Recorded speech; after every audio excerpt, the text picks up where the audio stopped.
çok horluyormuş. Uykuda nefesini tutuyormuş. Rahat rahat uyuyabilin diye bir bakacağız, tamam mı? Normalde bu kadar zayıf bir adam nasıl horluyor? Nasıl bu uyku apnesine giriyor? Buna bakmamız lazım. Bu işte bir terslik var. Değil mi? Değil mi güzel kızım?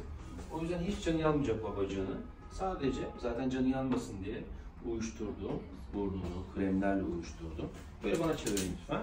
Şimdi bakalım problem nerede? Ona göre tedavi yapalım, tamam mı? Anne bana ben sana böyle bir Sana yapmayız güzel kızım. Senin öyle bir şeyin yok. Senlik bir şey yok yani. Evet. Şimdi burnunuzdan bakıyorum baba. Evet. Her zaman söylüyorum. Yine ortam yerden geçiyoruz. Nazofarinks'e geldik. Genizine bakıyoruz. Çocuklukta genizletiyle ilgili sıkıntı olmuş. Geçmiş. Horlar gibi yapın bakalım. Yapın. Yapın. Evet. Aşağıya doğru iniyorum.